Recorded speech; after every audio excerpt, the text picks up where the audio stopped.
Halo semuanya, balik lagi di Garasi Online bareng gue Gregi Hardianto. Hari ini gue punya mobil yang unik dan jarang banget kelihatan di Indonesia. Ini dia Toyota Wilphy tahun 2001.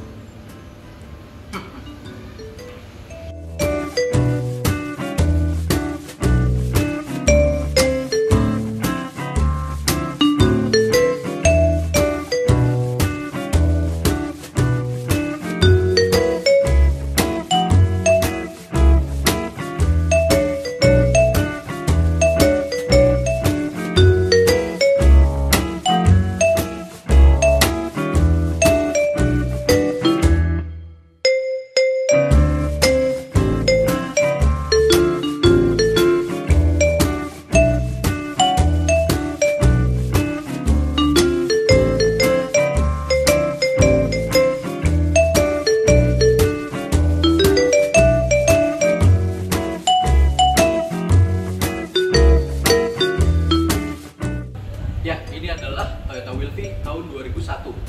Mobil ini build up dari Jepang. Dan kabarnya, mobil ini cuma ada dua di Indonesia.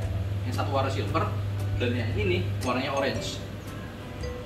Kategori mobil ini bisa dibilang ini adalah sedan, karena di belakangnya dia punya bagasi, yang bentuknya pun juga unik. Kalau untuk spare partnya, untuk mesin dia sama dengan Toyota Ace, dan juga spare part bisa sama dengan Toyota Vios.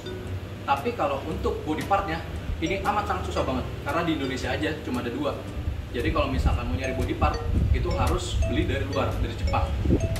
Dan mobil ini diproduksi hanya tahun 2000 sampai 2001, jadi cuma 2 tahun. Dia amat sangat singkat dan bisa dibilang ini adalah cikal bakal dari Toyota Yaris. Dan sekarang kita bahas dari depan. Ciri khas mobil ini adalah garis 3. Di tiap sisinya, di samping, di belakang, itu ada garis 3 nih. Sampai ke dalam interior pun juga masih banyak aura garis 3 itu, kayak Adidas.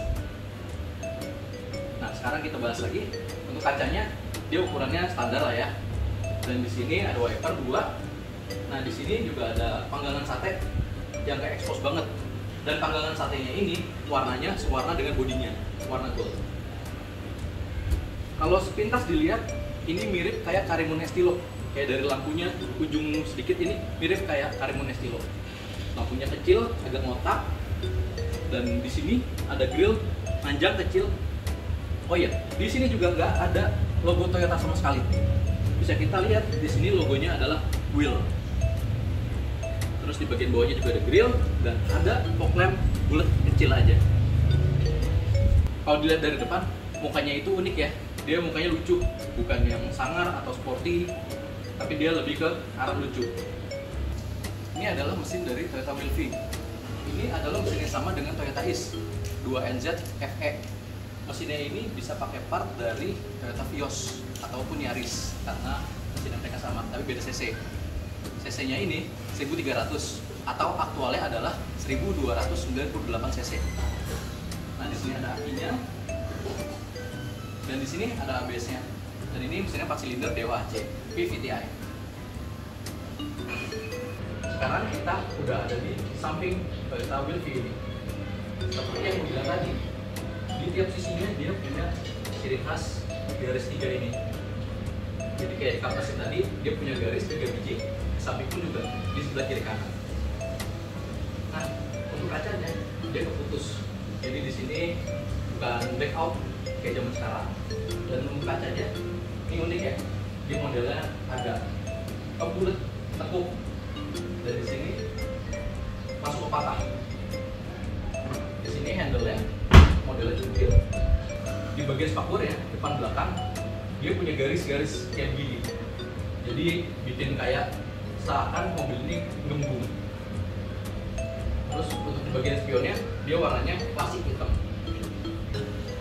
Untuk bagian bannya ini udah diganti. Ini pakai wheel dog dari Moon Ice. Tutup bagus ya, keren. Dan untuk profil bannya dia pakai 185/65 ring 14. Dan ini pakai ban Corseum yang ada white wall-nya. Kalau untuk sistem pengeremannya, yang di belakang ini dia tromol, sedangkan yang depan ini dia udah cakram dan juga udah ABS. Dari samping siluetnya lucu ya. Jadi dia itu ngebulat di depan, di belakang ini patah. Pantatnya ini banget sih kalau di jalan diliatin orang. Ini eye catching banget.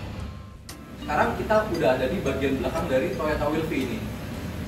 Nah, ini yang kayak tadi gue bilang, dia punya garis 3 biji. Ini emang ciri khas dari mobil ini. Di tiap sisi sampai dalam pun dia punya kayak beginian. Terus tutup bagasinya, model engselnya dia kayak begini. Dan kalau di dalam dia nggak ada engsel kayak bagasi kayak biasanya, dia pakai pegas. Jadi nggak ganggu barang kalau misalkan ditaruh. Nah, modelnya ini yang unik. Dia model ini lancip terus ngebulet, jadi ada patahannya gitu. Ini yang bikin mobil ini jadi kelihatan aneh di jalan. Kalau untuk lampunya, dia pakai mika burem warna merah, putih, merah. Nah, kalau untuk di bumpernya, dia modelnya juga kayak di Sparkworth, ada lekukan-lekukan kayak gini, ngebulet, dan ada emblem Wilphy. Seperti yang gue bilang tadi, dia nggak ada logo Toyota sama sekali di sini. Kalau untuk di bagian kaca, dia punya defogger dan juga ada hammer stop lamp. Di sini ada tulisan Jepang-Jepangan. Terus di bagian atasnya dia punya spoiler yang agak lumayan gede ya. Kita coba lihat ke bagasinya. Ini bagasinya, karena mobilnya ini kecil, jadi bagasinya pun juga nggak gede. Yang kayak tadi gue bilang, di sini dia pakai pegas, bukan engsel. Kalau engsel biasanya kan ngeganggu barang kalau dimasukin. Kalau ini enggak, dia model pegas kayak gini. Dan kita lihat ini karet-karetnya pun juga masih bagus, dan bagasinya pun juga masih rapi. Kebetulan ini udah ditambahin sap ya. Dan kalau untuk bagasi sih gitu aja. Kita masuk ke dalam yuk.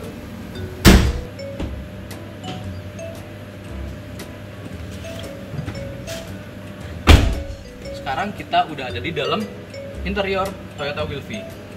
Sekarang kita bahas dari setirnya dulu ya. Nah, ini di bagian klakson ya, ada lagi ciri garis tiganya. Di tengahnya ini warna coklat dan ada garis 3.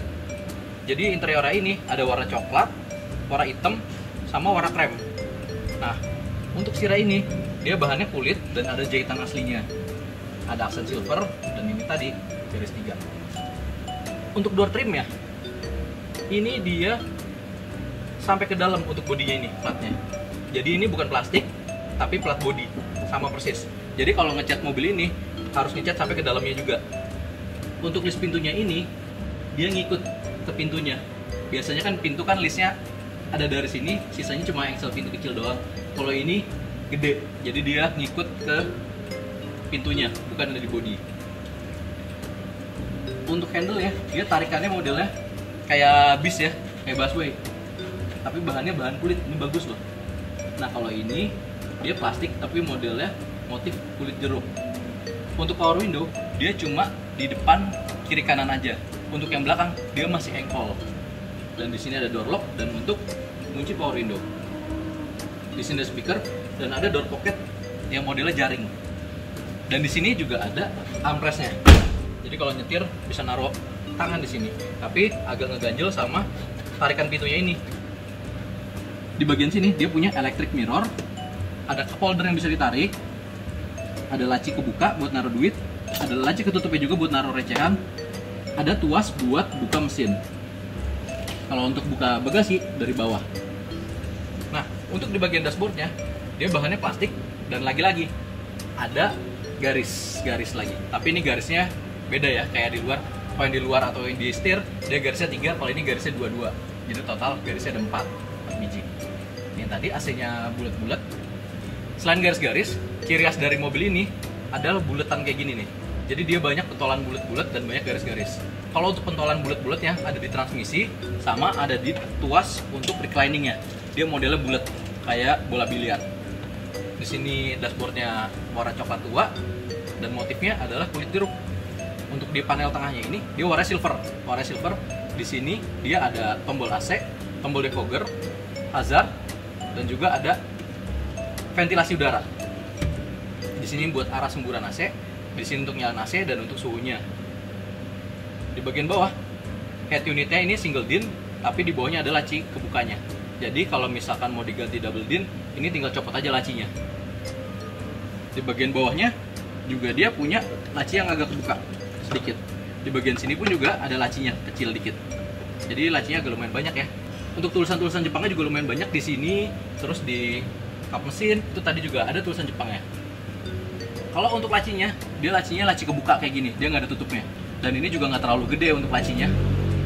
Dan di tengahnya ini dia ada gundukan. Tapi enaknya dia di sini nggak ada konsolnya karena transmisinya ada di sini. Kalau mau geser ke samping, dia nggak terlalu ngeganggu. Dan joknya ini empuk banget, nyaman banget, enak banget. Ini untuk 2 orang, tapi joknya nyambung. Jadinya kalau misalkan duduk juga mau nyetir sambil nyantai kayak begini juga kaki masih bisa naik, masih nyantai banget. Kalau untuk spionnya dia modelnya night and day, dan di sini ada sun visor, head ya, yang ada kacanya. Di sebelah sini juga ada kacanya. Nah, modelnya magnet. Indikator ada di tengah dashboard.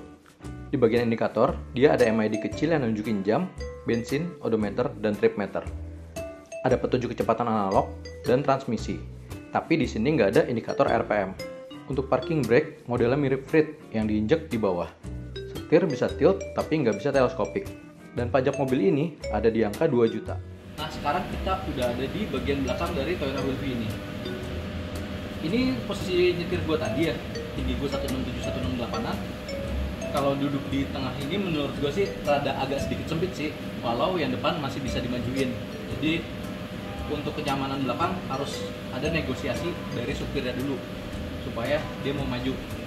Nah, kalau untuk posisi nyetir gue tadi, dia di sini mentok ya kakinya, tapi untuk kakinya masih bisa masuk kolong. Dan untuk gundukannya dia kecil ya, nggak terlalu gede karena dia juga front wheel drive. Kalau untuk joknya ini dia tegak, agak lumayan tegak sih. Dia agak kurang rileks untuk bagian belakangnya. Dan di bagian belakangnya ini dia nggak ada laci buat naruh-naruh barang. Jadi ini dia kayak mobil pickup, dari headrest langsung ke kaca.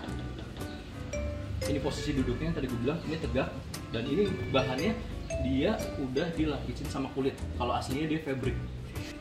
Dan yang kayak tadi gue bilang, di bagian jendelanya dia masih engkol, dia belum power window. Ini mirip kayak Karimun kotak ya, Karimun kotak depan power window, belakangnya engkol. Dan untuk tarikannya dia modelnya kayak di depan juga ya, kayak tarikan di busway, tapi bahannya kulit juga sama. Nah, di bagian pintunya ini dia juga ada emblem Will Be Together, Wilfy. Ini unik ya, ini kalau hilang nyarinya susah. Dan di bagian pintunya juga di sini ada tulisan Jepang dan ada gambar kepitingnya yang ada tulisannya awas hati-hati kejepit. Dan di bagian sini juga ada speaker dan juga ada armrestnya, persis kayak di depan. Armrestnya kecil sih, nggak terlalu gede. Overall kalau di belakang sih nggak ada apa-apa ya. Kalau untuk kenyamanan lebih nyaman untuk di bagian depan dibandingin di bagian belakang. Kalau untuk badan yang agak gede kayak gue gini. Jadi kesimpulannya, mobil ini cocok buat kolektor yang pengen kelihatan di jalanan karena ini mobil eye catching banget. Dan tapi mobil ini belum tentu orang punya duit tapi bisa punya mobil ini, karena belum tentu yang punya mau ngelepas mobil ini. Oke, sekian dari Garasi Online. Jangan lupa like, subscribe, dan komen. Bye.